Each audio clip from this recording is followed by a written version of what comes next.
ہمارے پیارے نبی حضور پاک صلی اللہ علیہ وسلم کا آخری خطبہ۔ اے لوگو سنو، مجھے نہیں لگتا کہ میں اگلے سال تمہارے درمیان موجود رہوں گا۔ میری باتوں کو بہت غور سے سنو اور ان کو ان لوگوں تک پہنچاؤ جو یہاں نہیں پہنچ سکے۔ کسی کو تنگ نہ کرو، کسی کا نقصان نہ کرو، تاکہ تم بھی محفوظ رہو۔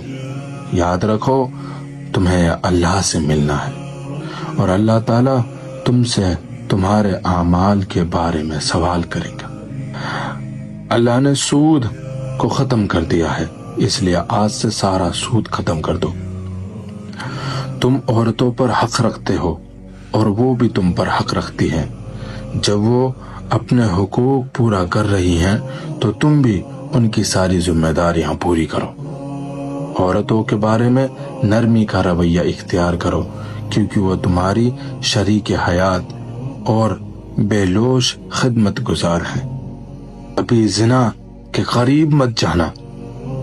لوگو میری بات غور سے سنو، صرف اللہ کی عبادت کرو، 5 فرض نمازیں پوری کرو، رمضان کے روزے رکھو، زکوٰۃ ادا کرتے رہو، اگر استطاعت ہو تو حج کرو۔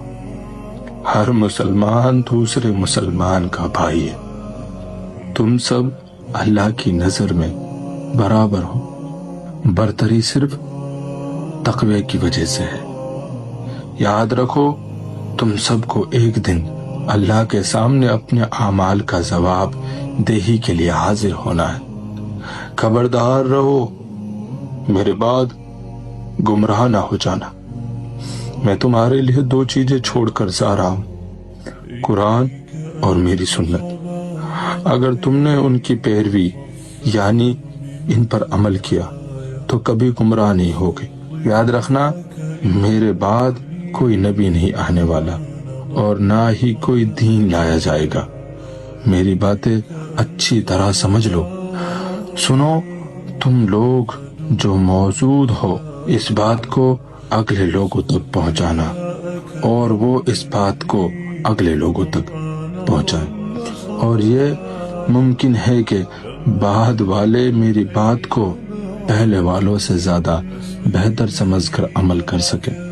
پھر آپ نے آسمان کی طرف اپنا مبارک چہرہ اٹھایا اور کہا، اے اللہ گواہ رہنا، میں نے تیرا پیغام تیرے بندوں تک پہنچا دی۔ میں اپنے نبی صلی اللہ علیہ وسلم کا فرمان